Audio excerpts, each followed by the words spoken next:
मैं हूँ मोहम्मद उस्मान आरिसर। आप जुड़े हो एमकेडी आरिसर चैनल पर, तो लाइक करिएगा, सब्सक्राइब, धन्यवाद, कमेंट भी कीजिएगा, शेयर जरूर करें, धन्यवाद।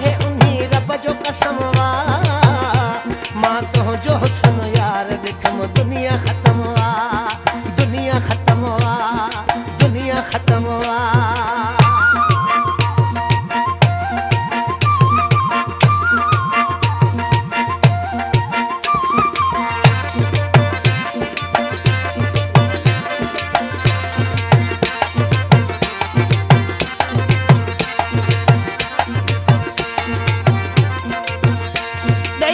मिठा सरस्वती ठायो खुदा थी,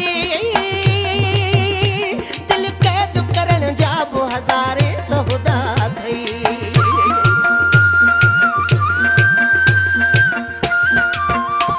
तई सुह मिठा सरस्वती ठायो खुदा थी, दिल कैद करन जाबो हजारे तो खुदा थई। कातिल वा नजर तुझी गिलाशन जो न कमवा, मां तो जो सुन यार दिठम दुनिया खत्म वा, मां तो जो सुन यार दिठम दुनिया खत्म वा, दुनिया खत्म वा, दुनिया खत्म वा।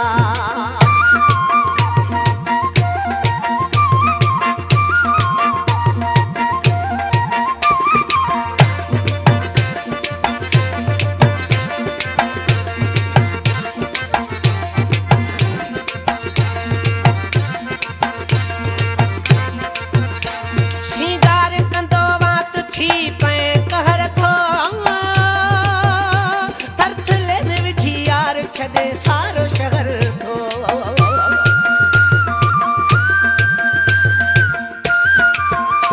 श्रृंगार कंदो बात थी पे कहर थो, थरथले में विझी यार छदे सारो शहर थो। पुकार हुली जाते फिरी तुझो कदम वा, मां तुझो हुस्न यार दिखम दुनिया खत्म वा, मां तुझो हुस्न यार दुनिया खत्म वा, दुनिया खत्म वा, दुनिया खत्म वा, खत्म वा।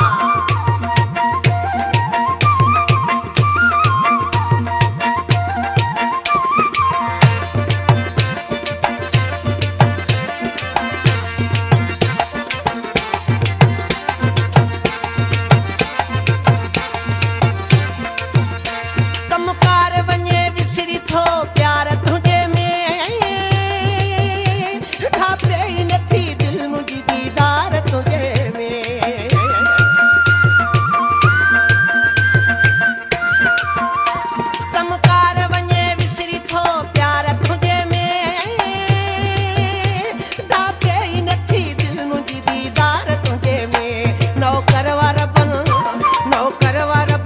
जो सनम जैसी ही दमवा, मां तो जो हुस्न यार दिखम दुनिया खत्म वा, मां तो जो हुस्न यार दिखम दुनिया खत्म वा।